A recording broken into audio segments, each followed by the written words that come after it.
I used to have people, when I was outside with my class, ask me, "What school are you from?" And we're from this school, it's Warner. "Oh, my kids are zoned for there, but they will never come to your school. That school is terrible." We had some pretty significant academic attendance and student behavior needs that were not being met. At the time, our school did not have a very diverse population or community. We were coming from priority, but we were a school that was really putting things into play that, if paired with more opportunity, this school could be a future reward school. We are taking charge of our narrative. We're not going to let anybody do that for us anymore.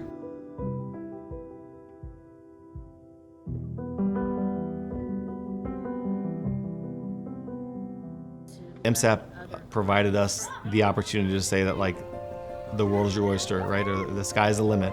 And when our teachers collaborated and came up with big ideas, it was really amazing to see it come into play across the building. We stepped up our game. We stopped looking and accepting having staff members, administrators who said, "These kids can't do it." We stopped blaming the kids. We stopped blaming the community. We took the crutch away. We had to come together as a team of staff and faculty to say, what do we feel like our students need before they leave each grade, and then how do we provide access for them to be able to do that. And so you saw adults come together to make change for students, right? That's what it should be at a school. And so the growth started right then. When we raised expectations for students, the students met those expectations, and we were, ready to go.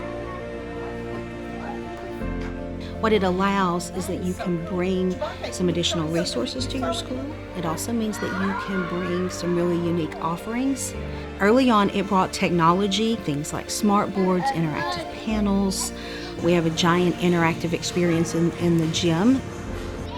We install full gardens, and we want it to be this very valuable experience, not just that you are in the garden, but that you're doing some really interesting things.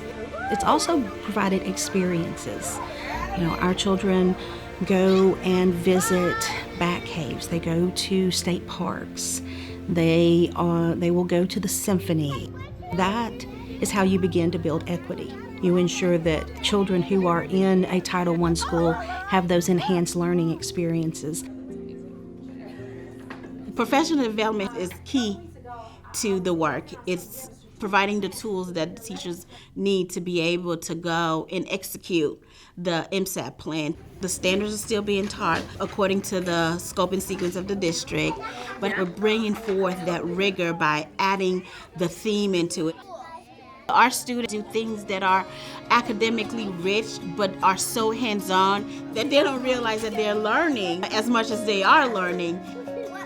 It helps them to be critical thinkers, to collaborate, to be creative, to be exposed to the world around them.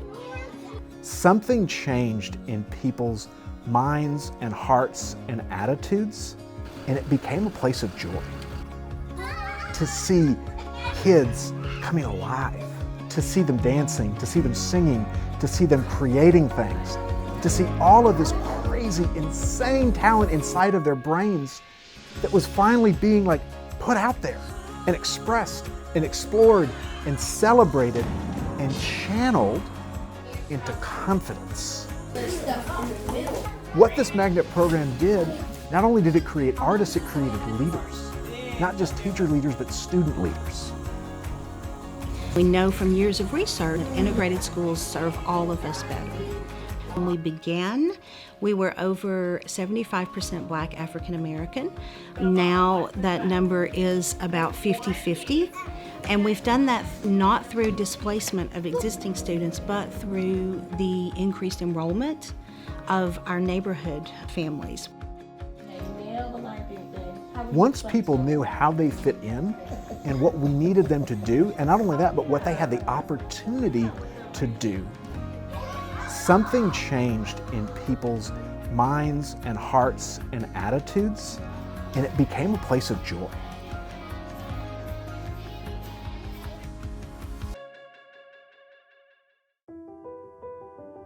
I'm trying to find a part that isn't a success at our school because of the drive and the motivation of everyone involved, from students to faculty to families to our community.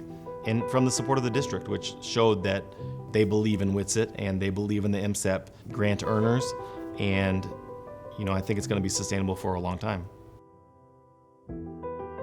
We were recognized by the Tennessee Parent-Teacher Association at the presidential level, and then we were recognized by the local East Nashvilleian magazine as the Reader's Choice School of the Year, and then you add to that academic achievement. So it's a bit of the perfect storm of how you improve schools. So I'm excited about where we go next. What the MSAP grant did was it finally made the connection between just the latent passion and talent of kids and the skill, and I would say the care and the compassion of teachers, and this love that parents had for their kids and for the community that they lived in. And all of it came together, and it came together through this magnet program. That was a really great opportunity as a leader to hear the voices of our faculty saying, we could also do this, and we could do this, and we want to do this, and our kids want to do this. And so having that conversation to say, okay, let's do it, let's plan it, and see it come to fruition is pretty amazing.